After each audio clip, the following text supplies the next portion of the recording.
Hi friends, మనం ఏంటంటే నాగతీర్థం ఇందాక చూసుకున్నాం కదా. అది చూసుకున్నట్టయితే దానికి ఆపోజిట్గా మనకి ఇక్కడ ఏంటంటే ఎవరికైనా నాగదోషాలు ఉంటే నాగప్రతిష్ఠ చేయడానికి ఇక్కడ చేయించుకోవచ్చు. దానికి మినిమం నామినల్ ఫీజే ఉంది. ఆ ప్రతిష్ఠ చేయించుకుంటే ఏంటంటే మనకు ఏమైనా దోషాలు ఉన్నా అన్ని సర్వదోషాలకి ఇక్కడ పరిష్కారం దొరుకుతుంది. పూజ చేసుకున్న తర్వాత అది మీకు చూపిస్తాను. ఎందుకంటే జనాలు కూడా చాలామంది ఉన్నారు భక్తులు. ఇక్కడికి మీకు చూపిస్తాను. కంపెనీ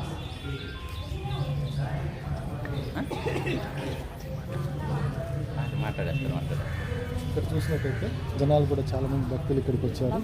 చూడండి, భక్తులు కూడా ఇక్కడ నాగ పూజ చేయించుకున్న వాళ్ళు లోపల చేయించుకొని ఇలా ప్రదక్షిణలు చేసి ప్రదక్షిణలు చేసిన తర్వాత లోపలికి వెళ్ళి దండం వేసుకొని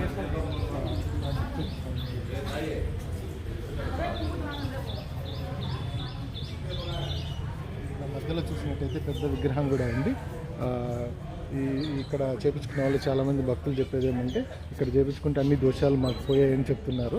ఎంతో పవిత్రమైన స్థలం అని మనకు తెలిసినంత వరకు చాలా మంచిది. ఇక్కడ పూజలు చేయించుకుంటే ఎన్ని దోషాలు ఉన్నా ఏమున్నా అందరికీ మంచి మంచి రోజులు మంచి జరుగుతుందని ఇక్కడ ప్రజలు విశ్వసిస్తున్నారు.